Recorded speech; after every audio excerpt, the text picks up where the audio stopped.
believing that four wooden walls can offer you sanctuary from the primordial dark is the most dangerous lie you will ever tell yourself. You seek refuge in these cabins, these skeletal boxes dropped into the wilderness, thinking the forest's ancient breath cannot find you. You bolt the door, you light a fire, and you pretend the scratching at the window is just a branch. But I have seen what those branches become. I have deciphered the tales etched in dried blood on forgotten floorboards, stories that are not told but are felt, a cold dread that seeps up from the very earth. The truth is, a cabin is not a shelter, it is an altar. It is a resonant chamber built from the bones of the forest, designed to amplify the whispers that were already there, waiting for a captive audience. What you call a ghost story, I call a warning, a premonition carved into the memory of a place. Consider the tale of the Henderson family, who rented a cabin nestled so deep in the pines that the sky was just a rumor. They spoke of footsteps on the porch at night, heavy and deliberate, yet the morning frost was always undisturbed. They dismissed it as the house settling, the groaning of old wood. But wood does not groan with intent. Wood does not pause outside your child's bedroom door. What they were hearing was a memory replaying its final, desperate moments, the echo of someone who tried to flee and found the wilderness had already claimed the path. The cabin wasn't haunted by a spirit. It was imprisoned by one. Listen carefully, for the shadow on your own wall lengthens as I speak. The greatest mistake is to assume that what is unseen is absent, that a lack of evidence is proof of safety. The Hendersons searched for footprints, for broken locks, for any sign of a physical intruder, and in their search, they ignored the true threat. They ignored the sudden, inexplicable chill that clung to the staircase, a cold so profound it felt like a wet shroud.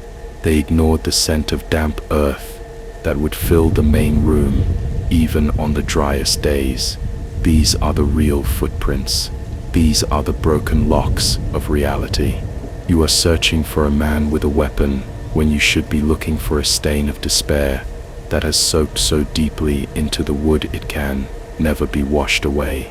And this is where the story turns. Young Sarah Henderson, the youngest daughter, began talking to a new friend, a girl she said lived in the walls, a girl who was always cold. She called her Ash. The parents, lost in their modern sensibilities, saw it as an imaginary friend, a coping mechanism for the isolation. They did not see the way their daughter's skin grew paler, the way her eyes held a new ancient vacancy. They did not understand that the cabin, this terrible wooden ear, had found a willing listener. Ash wasn't a memory anymore. She was a voice, a whisper from the cold ashes of a long-forgotten hearth, promising secrets to a child who didn't know. Some secrets are hungry. The true horror is not the ghost. It is the invitation. It is the moment a living soul, lonely and yearning, opens a door that should have remained sealed for eternity. Sarah wasn't being haunted. She was being groomed. The entity, this echo of sorrow, was feeding on her warmth, her innocence, her vibrant life, trying to piece together a semblance of existence from the stolen threads of a child's soul. The footsteps on the porch were no longer just a memory. They began to sound heavier, more solid, as if the despair was finally gathering enough energy to put on flesh. The parents remained blind, wrapped in their denial, until the night they found their daughter's bed empty and the front door wide open, swinging silently in the dead, still air. They never found her. The official story spoke of a child wandering into the woods, lost to the unforgiving wilderness, but the forest does not swallow children whole, leaving no trace. No, something else happened. In the heart of that cabin, a transaction was completed. A soul for a voice, warmth for a memory. Sarah Henderson did not get lost in the woods. She stepped through a cracked mirror, pulled into the cold, ashen reality that had been whispering her name from the moment they arrived. She went to live with the girl in the walls, and the whispers in that cabin fell silent, for it was no longer hungry. It had been fed. This is the truth of these places. They are not just haunted, they are waiting. Do you feel this dark message was meant for you? Does the chill I describe feel familiar? Let your confession fall into the comments below, a testament for the others who wander here. Each story, each fear you share, adds another voice to the choir, a warning against the encroaching silence. The silence is not peace. It is the sound of the predator holding its breath just before it strikes. It is the vacuum that precedes the scream. Your words here are a ward, a flickering candle against a wind that wishes to extinguish all light. Speak, and let the darkness know it is being watched. Let it know that its secrets are no longer safe. Every soul that joins this congregation feeds the voice that whispers from the darkness. By adding your presence, by subscribing to this channel, you are not merely a spectator. You are a participant in a grander ritual. You are tending to a flame that reveals the shapes moving just at the edge of your vision. You are adding your energy to a current that flows against the tide of ignorance, a force that says we will not be blind, we will not be deaf, we will listen to the creaking doors, we will stare into the cracked mirrors, and we will demand to know the names of the shadows that dance in the cold ashes of forgotten lives. Join us and listen. Now, let us turn our gaze to a different kind of darkness, one that does not echo the past, but reflects the present with terrifying clarity. Imagine a cabin, not old and decrepit, but modern, sleek, with vast walls of glass, overlooking a placid lake, a place of designed tranquility. This is where Marcus went to escape the city. To finish his novel, he sought silence. But what he found was something else entirely. He found that the silence was a canvas, and the forest had its own artist. During the day, the lake was a perfect mirror, but at night, the glass walls of his cabin became the mirrors, reflecting not the sparse interior of his retreat, but something. He would be sitting by the fire, and in the reflection, a chair would be out of place. A book on the floor would be standing upright. Small, insignificant details that he would dismiss as tricks of the light, the fatigue of a writer's mind. But the discrepancies grew bolder. He would see the reflection of a figure standing behind him, a tall, gaunt shape, cloaked in shadow, only to spin around and find nothing. The air would be cold where it had stood. The terror here is not in the apparition, but in the violation of reality itself. The mirror was showing him a version of his world that was almost, but not quite, his own. A world where he was not alone. The reflection is not you. It is what you could be if you made one wrong turn in the dark. It is the echo of a choice you did not make. Marcus believed he was seeing a ghost, a separate entity. The truth, as it was whispered to me on a cold wind, is far more disturbing. The cabin, with its vast panes of glass, was acting as a lens, a focal point between worlds. He was not seeing a ghost in his room. He was seeing himself in another room, another reality, one in which he had already died. The gaunt figure was his own future shade, a premonition of what this beautiful, sterile cabin was designed to bring about. It was a tomb waiting for its occupant. The entity wasn't trying to scare him, it was trying to warn him. The misplaced objects in the reflection were messages, attempts by his own doomed spirit to communicate across the thinnest of veils. Leave, run, this place is a trap. But Marcus, a man of logic, tried to rationalize it all away. He covered the windows, But then the reflections appeared in the polished black screen of his television, in the face of his watch, in a still glass of water. The cabin was determined to show him his fate. The horror deepened when he started to see the gaunt figure, not just in reflections, but at the edge of his vision, a flicker of darkness that was there and then gone. The true moment of sickening realization came one evening when he was on a video call with his partner. She screamed, not at him, but at what she saw behind him on her screen. In the mundane reality of her city apartment, she could see the gaunt figure standing right over his shoulder, one skeletal hand reaching out for Marcus. There was nothing there. He was alone. The cabin had begun to bleed its corrupt reality into the outside world, using him as the bridge. He was no longer just a resident. He was a conduit, a doorway through which this other darker place could see and even touch. The connection dropped. He was truly, finally, alone with it. The last entry in his journal was not written in his hand. The script was spidery, weak, as if written by a man drained of all life. It read, "I see it now. The face in the mirror. It's my own." He had finally understood. The gaunt figure wasn't just his ghost. It was his replacement in that other reality. He had died, and that empty vessel, that echo, had been waiting for a chance to cross over. The cabin, this architectural marvel, was the gate. He wasn't being haunted. He was being evicted from his own existence. When they found his body, the authorities said it was a heart attack, but his face was frozen in an expression of absolute mind-shattering terror. He had seen his own empty self come to claim him. And so, we see another facet of these wooden prisons. They are not merely containers for old sorrows. They can be instruments of exchange.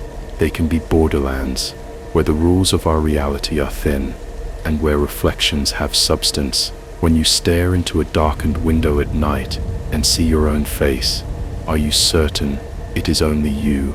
Are you sure your reflection is not looking back with a hunger you do not recognize? The next time you see movement behind you in a mirror, do not turn around so quickly. You might interrupt the moment it finally figures out how to step through. These are the omens the modern world has taught you to ignore, but they are the most vital. The forest has a memory far older than humanity. It remembers a time before flesh, before blood, a time of raw, elemental forces. There are places, groves tucked away in forgotten valleys, where this ancient power still pulls. And to build a cabin there, to drive iron nails into sacred wood and earth, is an act of such profound arrogance that it demands a response. This brings us to the story of the old hunter, a man who built his final home with his own two hands, a place of solitude for his twilight years. He chose a spot near a circle of petrified, ancient oaks, feeling a sense of power there. He mistook power for peace, a fatal miscalculation. From the day he finished the roof, the land began to reject his creation. No birds would sing in the oaks. The deer, once plentiful, now skirted his clearing with wide, panicked eyes. The small garden he planted withered, the soil turning sour and black as if poisoned from below. He was a practical man and blamed poor soil, bad weather. He could not, or would not, see the truth. The cabin was a wound on the skin of something ancient and alive, and the land was trying to form a scar to push out the foreign object. The silence around his home was not peaceful. It was the suffocating silence of a place holding its breath in anger. The first true sign was the carvings. They began appearing on the outer walls of his cabin during the night. They were not made by human hands. They were gouged into the thick logs, spiral patterns, and jagged lines that seemed to writhe and twist. They resembled no known language or symbol. The hunter, ever practical, set traps, believing it to be a local vandal or a bear sharpening its claws. but the traps remained untouched, while each morning a new angry sigil would be carved into his home. The marks felt possessive. They were not warnings to leave, they were brands. The forest was not trying to drive him out. It was claiming him. It was claiming the cabin. Listen, do you hear that low hum? It is the sound of the earth itself, awakening to your presence. It has been sleeping, and you have disturbed it. The hunter began to change. He grew gaunt, his eyes taking on a wild, hunted look. He stopped going outside, becoming a prisoner in the very sanctuary he had built. He wrote in his log that he could feel a pressure building around the cabin, a physical weight in the air that made it hard to breathe. At night, he would hear a low, resonant humming coming from the ground beneath him, a sound that vibrated through the floorboards and into his bones, a sound that felt like a slow, deep, geologic growl. Then came the crows, hundreds of them. They descended upon his cabin one afternoon, blanketing the roof, the porch, every surface, in a sea of black feathers and cold, intelligent eyes. They did not call or screech. They were utterly silent, a collective judgment watching him through the windows. They were the eyes of the forest, its legion sent to bear witness. The hunter finally understood. He was not a resident here.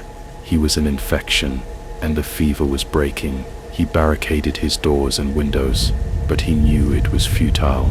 You cannot barricade yourself against the earth itself. The very foundation of his home was a part of the enemy. The last anyone heard from him was a frantic call on his satellite phone to his estranged son. He was raving, incoherent, speaking of the trees having faces, of the ground softening beneath his feet, of the walls of the cabin beginning to bend inward. He screamed that the humming had become a voice, 1,000 voices speaking his name from the soil. The line went dead.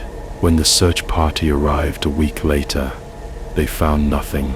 Not a cabin, not a foundation, not a single splinter of wood or shard of glass, just a clearing, overgrown with thorny black-leafed vines they had never seen before. The ground was soft and spongy, and the ancient oak stood silent, sentinel. The forest had not just destroyed the cabin, it had eaten it. This is a truth that chills me more than any ghost. The idea that we are not the masters of this world, that we are merely guests, and our tenancy is conditional. We build our little wooden boxes and pretend they are fortresses when they are nothing more than morsels placed upon the tongue of something vast, ancient, and patient. The hunter did not die. He was absorbed. He became part of the land he had trespassed upon, his life force a nutrient for the angered soil. So when you walk in the woods and feel the ground is soft underfoot, be mindful. You may be walking on the undigested remains of a forgotten arrogance. Do you feel this dark message was meant for you? Does the hum of the earth sound a little louder now? The shadows in the trees a little deeper? Confess your unease in the comments. Acknowledge the presence you have always felt but never dared to name. Your words are a beacon, drawing others who have felt the same chill, who have seen the same silent judgment in a crow's eye. This is not a place for ghost stories. It is a place for survivors' testimony. It is a gathering of those who have looked into the abyss and have not blinked. Your fear is a currency here, a sign that you are awake. Every soul that joins feeds the voice that whispers from the darkness. Your subscription is an affirmation. It is a pact. You are agreeing to listen, to bear witness to these forbidden truths. Each like, each notification bell activated is like a drop of blood on an ancient altar, giving substance to the whispers, giving strength to the warnings that must be heard. You are not just a viewer, You are a guardian of these secrets. You are part of a bulwark against the suffocating ignorance that calls these events mere coincidences or tricks of the mind. Stand with us and help us drag these truths, kicking and screaming, into the light. Let us explore a different kind of cabin, a place not of solitude, but of forced community, a hunting lodge deep in the mountains, where a group of old friends met every autumn, a tradition, but traditions like old wood can rot from the inside. This story is not about an external monster, but about a presence that acts as a catalyst, a corrosive agent that dissolves the bonds of friendship and reveals the darkness already lurking within the human heart. The lodge was called Crow's Perch, and the name was an omen they chose to ignore. The crows were always there, watching from the skeletal branches of the surrounding birches. They were the audience for the coming play. The first year, it was small things, a valuable watch going missing, only to turn up in another man's bag, an accusation, a tense apology, a lingering suspicion. The next year, a cruel, cutting remark made in confidence was somehow overheard, poisoning a friendship of 30 years. The men blamed the whiskey, the isolation, the strain of the hunt. They did not notice the oppressive atmosphere that seemed to settle over the lodge the moment they all arrived.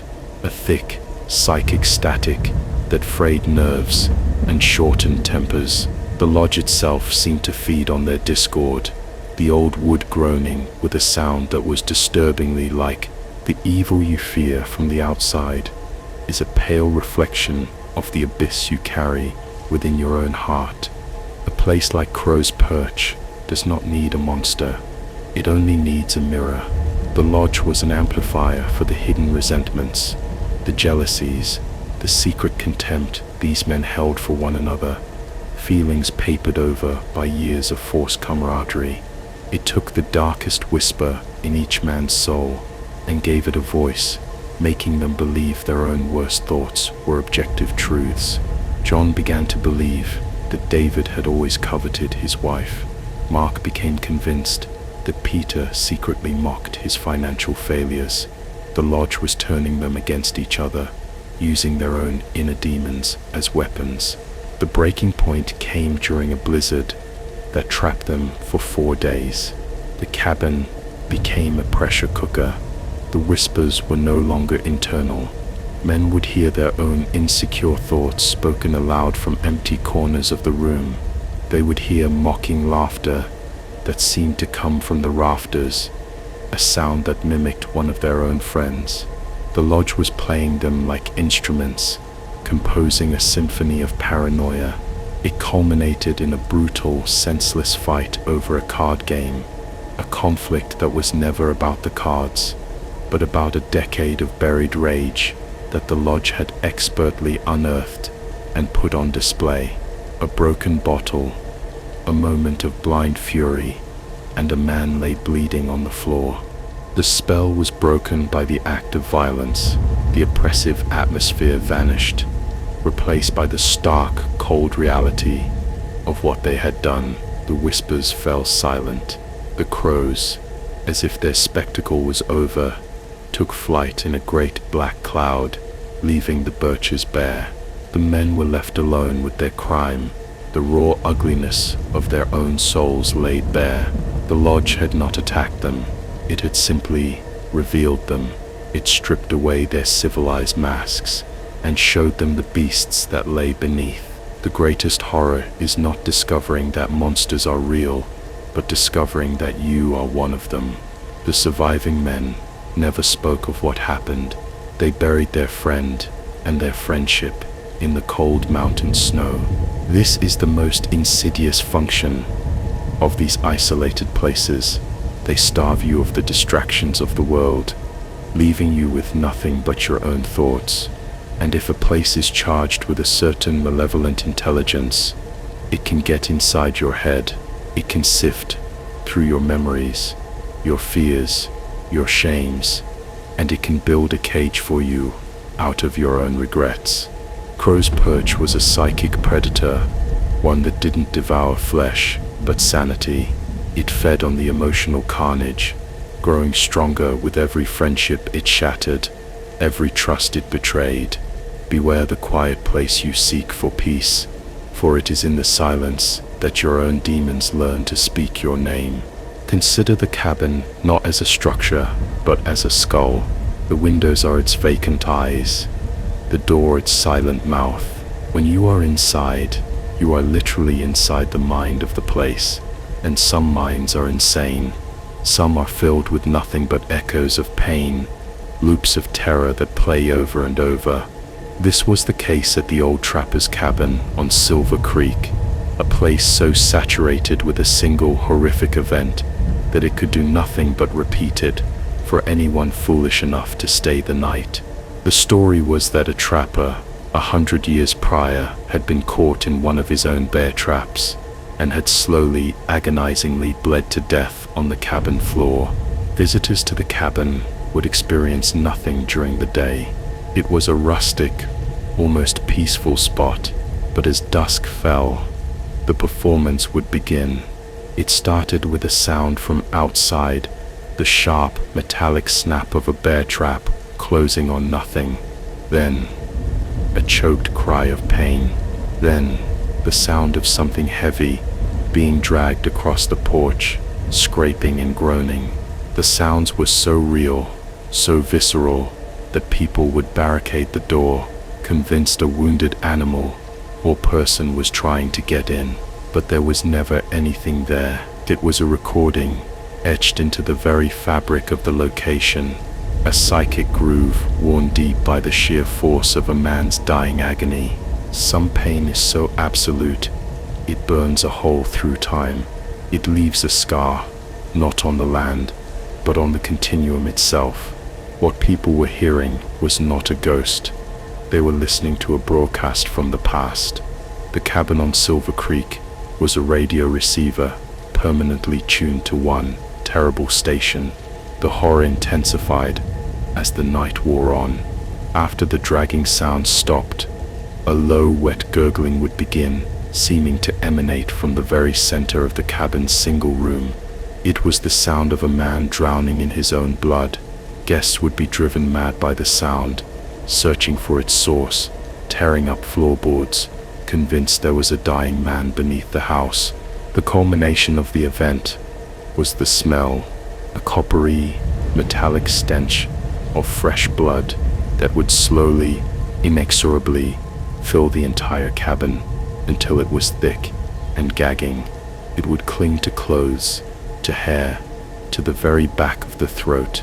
This was the final sensory detail of the trapper's death, the last thing he experienced. The place was forcing its visitors to relive his final moments, to bear witness to his forgotten suffering. It was not malicious. It was simply stuck, a glitch in reality, a moment of pure terror that was so powerful, it became a permanent feature of the landscape, like a mountain or a river, a monument of pain. The most disturbing aspect of the Silver Creek cabin is what it did to people's minds. Those who stayed the whole night reported having vivid, intrusive dreams. They dreamt they were the trapper. They felt the cold steel jaws on their leg. They felt the splintered bone, the hopeless drag across the rough wood, the slow, cold emptiness of life draining away onto a dirt floor. They would wake up screaming, not from a nightmare, but from a memory that was not their own. The cabin had not just played them a recording, it had implanted the experience directly into their consciousness. They left with a piece of the trapper's death, forever lodged in their soul. This teaches us a terrifying lesson, that history is not always in the past, that some events create ripples that never fade. These cabins, these lonely places, can act as amplifiers for those ripples. They can trap them, concentrate them, until they are strong enough to impose themselves on the present. You are not just visiting a place, You are laying yourself open to its memories, and you may find that some memories have teeth. Be careful which doors you open. You might be stepping not into another room, but into another man's final, agonizing moment. The blood may be long gone, but the stain remains, and sometimes the stain can still feel wet. Do you feel this dark message was meant for you? Have you ever felt a memory that wasn't yours? A sudden, inexplicable wave of sadness or fear in a place you've never been?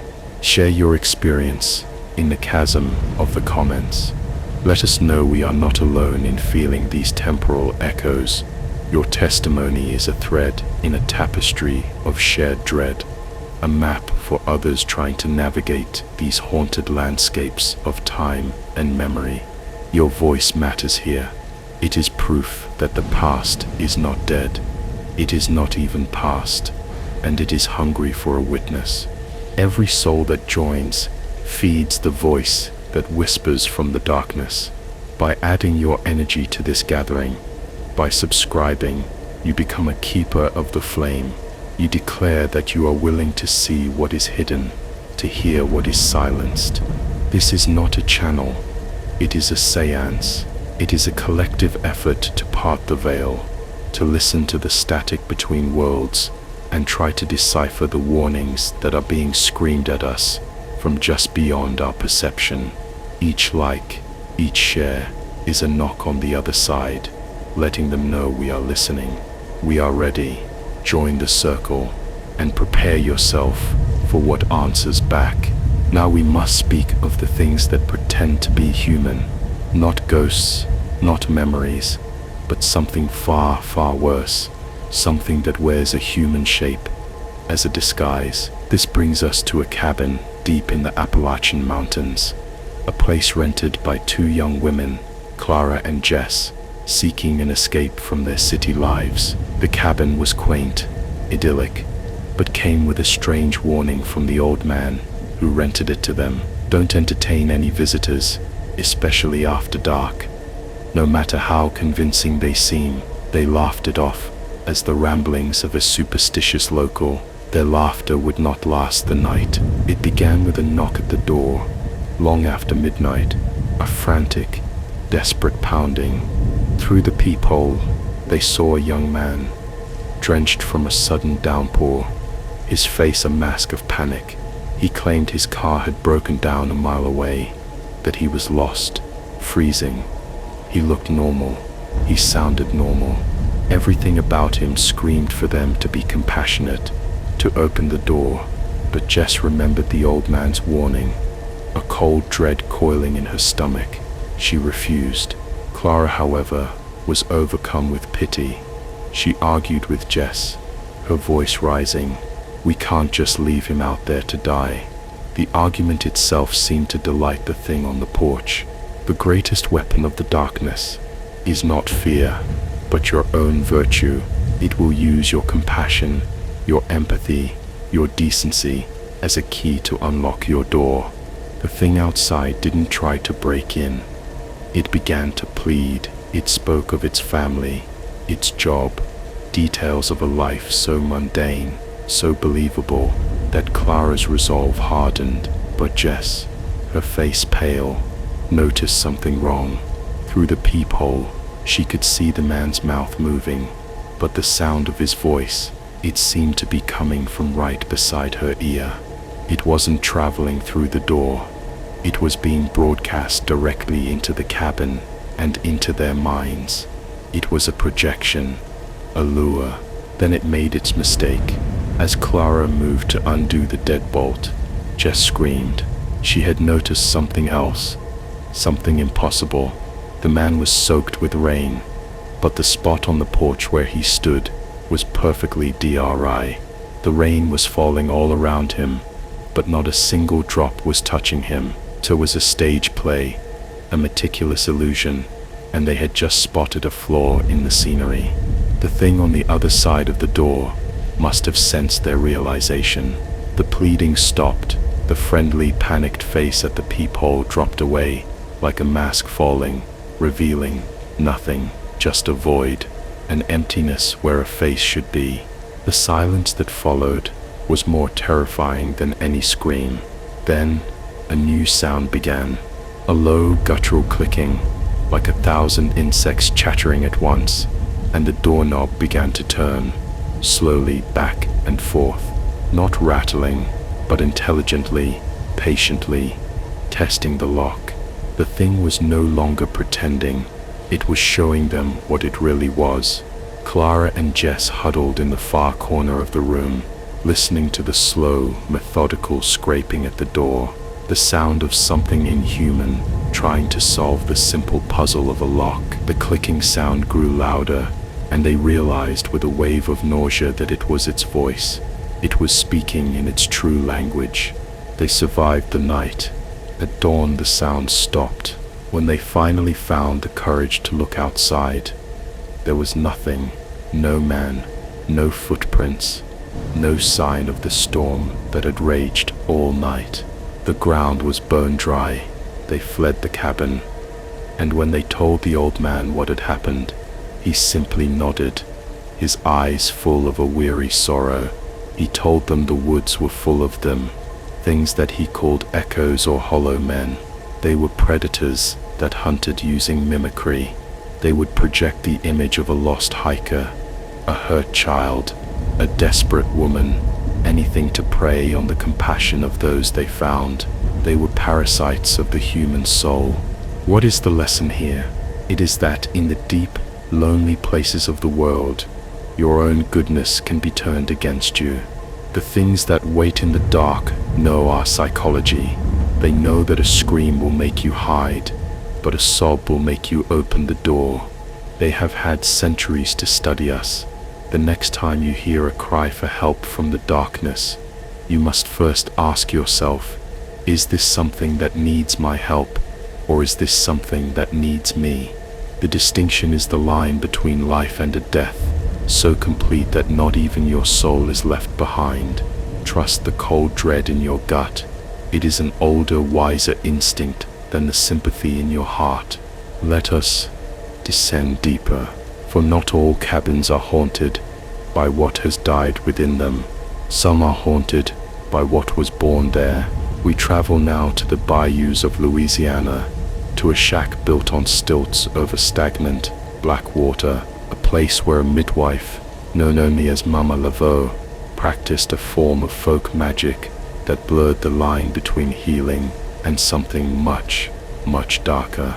She delivered children for the local women, but it was said that for the right price, she could also deliver other things, things that were not quite children, things pieced together from swamp mud, alligator teeth, and whispered secrets. A young couple, desperate for a child and unable to conceive, sought her out. They ignored the warnings. The stories of babies born with webbed fingers or eyes, as old and black as the swamp water. Mama Laveau promised them a son.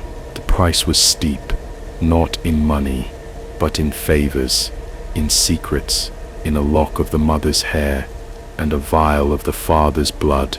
The ritual was performed on a moonless night, the air thick with the smell of jasmine and decay.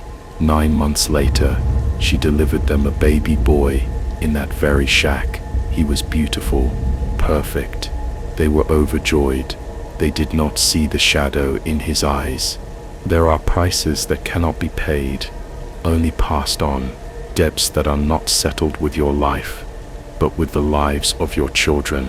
The boy, they named him Lucien, was different. He never cried. He simply watched, his dark eyes seeming to understand things no infant could. As he grew, stranger things happened. The crops of their neighbors would wither while their own flourished. Livestock would sicken and die if the family was insulted. Lucien was a quiet, placid child, but a current of dark energy seemed to flow around him, protecting his family. Yes, but also isolating them. People began to fear them, to cross the street when they saw them coming. They had their son, but they had lost the world. The cabin where he was born became his sanctuary.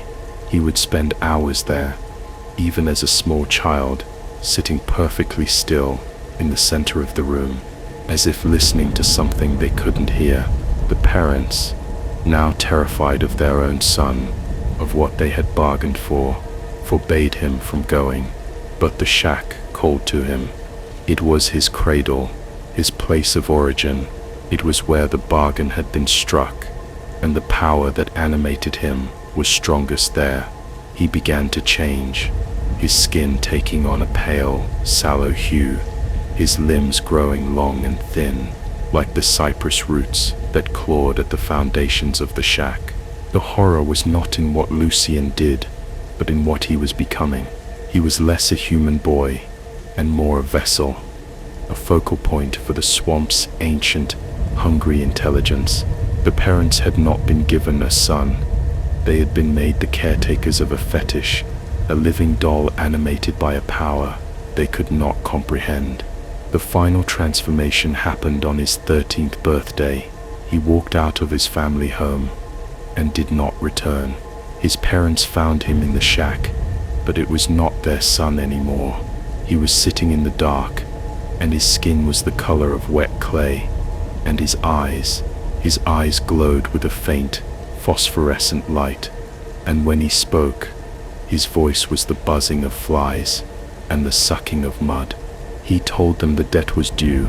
Mama Laveau had not created a child for them. She had anchored an ancient entity to the physical world, using their blood and their desperation as the tether. Lucien was the price. He was the gateway. The shack was no longer just a shack. It was a temple, and his parents were to be the first offerings. They were found weeks later, their bodies desiccated, hollowed out, as if every drop of life had been siphoned from them. The shack still stands, a place of profound dread. They say that if you listen on a moonless night, you can still hear the buzzing voice, whispering promises to anyone desperate enough to listen. Promises of a child, of love, of wealth, promises with a terrible, hidden price. So you see, the cabin is not always a passive stage for tragedy. Sometimes it is the womb. It is the crucible where horrors are forged. It is a place of dark conception, where human desire and inhuman power meet to create something that belongs to neither world. Be wary of what you wish for in the lonely places, for the silence is always listening, and the echoes in an empty room may be the future, not the past, answering your call. Every desperate prayer is a summoning, and you may not recognize the face of your salvation when it finally arrives to collect its due. The devil is not in the details. He is in the desire itself. Do you feel this dark message was meant for you? Have you ever made a bargain in a moment of desperation, a silent promise to any power that might be listening? Confess it in the void below. Speak its name, and you may yet rob it of its power over you. Your admission is a form of exorcism. It is a declaration that you see the hook hidden within the bait. This community is your confessional. We will not judge you. We will simply bear witness, and in our collective gaze, the shadows may for a moment recoil. Your honesty is a weapon. Wield it. Every soul that joins feeds the voice that whispers from the darkness. By subscribing, you are doing more than just watching. You are enlisting. You are joining a watchtower, a lonely outpost on the edge of a haunted frontier. We are the sentinels who do not sleep, who listen to the whispers on the wind and try to warn the sleeping villagers before the riders come. Your presence here strengthens our signal, allowing the warning to reach further, to penetrate deeper into the slumbering consciousness of a world that refuses to see the monsters that walk among it. Join the watch. The night is long, and we need your eyes. Let us contemplate the final and perhaps most terrifying form of cabin, the one you build in your own mind. There is a story a piece of forbidden lore about a man named Arthur, an architect who became obsessed with the concept of a memory palace, a mental construct used to store vast amounts of information. But Arthur's ambition was darker. He wanted to build not just a palace, but a perfect, inescapable sanctuary inside his own consciousness, a cabin in his soul where he could retreat from the pains and disappointments of the real world. He spent years in deep meditation, meticulously designing every plank, every nail, every mote of dust in the firelight. He succeeded. He was able to retreat into this mental cabin at will. Inside, it was always a perfect autumn evening. A fire always crackled in the hearth. A book was always open to a favorite passage. It was his heaven, but he grew to prefer it to the real world. His physical body wasted away in a chair in his silent apartment, while his mind lived in eternal, perfect solitude. He stopped eating, stopped speaking. He had become a ghost in his own life, haunting the shell of his body, while his soul resided in a cabin made of thought and memory. His mistake was in believing he had built it on untrodden ground. The landscape of your own mind is not your property. It is ancient territory, and there are things that have lived there long before you. Arthur had built his sanctuary, his perfect cabin, but he had built it in a dark forest he did not understand, the forest of the collective unconscious. And one day he heard a knock on the door of his mental cabin. It was impossible. He was the god of this world. Nothing could exist there that he did not create. But the knocking was insistent. It was real. With a sense of soul-shattering dread, he opened the door he had made of pure thought, and something from the dark forest of his own deeper mind stepped inside. It was his own fear, his anxieties, his self-doubt, not as abstract concepts, but as a physical being, a creature made of shadow and whispers, with his own face twisted in a mask of contempt. This thing, this doppelganger of his own soul's darkness, sat down in his favorite chair by his perfect fire, and it began to speak. It told him of all his failures. It reminded him of every shame, every regret, every cruel word he had ever spoken. It systematically, lovingly dismantled his perfect world, turning his sanctuary into a torture chamber. The cabin was no longer his. It had been conquered. He was trapped. He tried to leave, to flee back to the physical world, but the entity was now the gatekeeper. It held him there, a prisoner in his own heaven-turned-hell. The door would no longer open to his command. The windows no longer showed a peaceful forest, but a swirling chaos of his worst memories.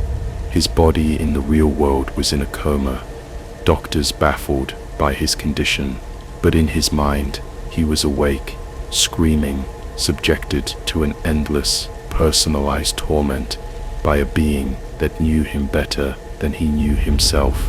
He had not built a sanctuary. He had built a perfectly tailored prison and handed the key to his own jailer. The cautionary tale of Arthur is a powerful one. It warns that escape is an illusion. You cannot build a wall high enough to keep out the darkness that you carry within you. In fact, by walling yourself in, you are only trapping yourself with it. These physical cabins we have spoken of tonight, the haunted cabins, the cursed cabins, the hungry cabins, they are all external reflections of this internal truth.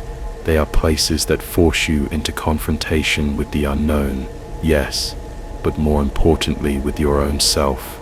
And for many, that is the most terrifying monster of all. Arthur's mind was the ultimate haunted cabin, and the ghost was his own soul. So, as we bring our vigil to a close, let the final chilling thought be this: you are always in a cabin. You are always in a lonely, isolated structure, surrounded by a vast, unknown wilderness. That cabin is your own consciousness, and the forest is the great, terrifying, beautiful mystery of existence itself. You can tend to your little fire, you can bolt your door, but you are never truly alone. There are things that whisper from the woods, there are things that knock on the door, and there are things that were already sitting in the chair by the fire, waiting patiently for you to finally notice them. The call is coming from inside the house. It always was. The question is, will you answer it? The shadows grow long, and the embers of our fire die down.